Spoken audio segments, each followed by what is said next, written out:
Marvel Rivals Winter Celebration. Seasoned Beatings.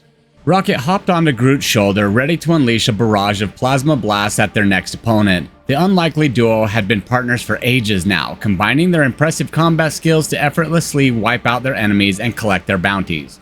Things had changed after the time stream entanglement hit. Now they weren't just going up against the worst villains the universe had to offer, they were also facing off against their fellow heroes, or at least alternate versions of them from different dimensions. There was no worse feeling than trusted allies becoming rivals, but when the fate of the universe hangs in the balance, you don't get to pick the fight picks you. Only one target left, Star-Lord said over the comm link. Once we finish this up, we get to celebrate a lot more than a victory. Rocket had almost forgotten that today was one of Quill's Earth holidays, a fancy winter party where people filled each other's socks with chunks of condensed carbon or something like that.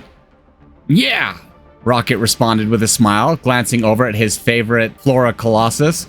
I can't wait to decorate the tree again. Or Groot grumbled, noting how he was still finding shreds of tinsel on his limbs left over from last year's festivities.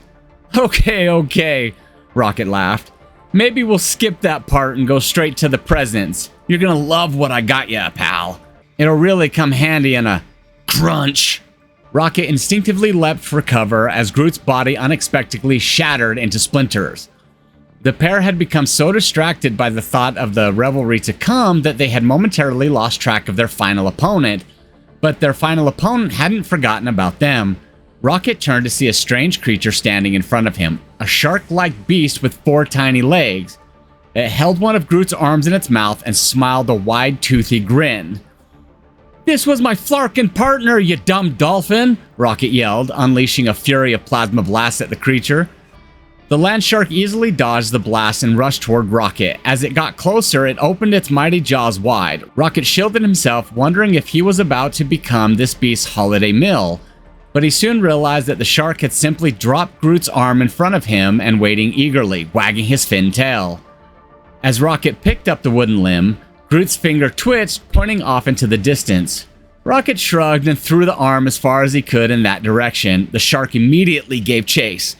Before long, the happy little land shark had helped Rocket gather all of Groot's splintered limbs. Just like Rocket and Groot, the little guy didn't seem eager to fight his fellow heroes, he just wanted to play. Hey Quill, Rocket said over the comm link. I think we might have one more guest for the holiday. Hope you made enough to eat.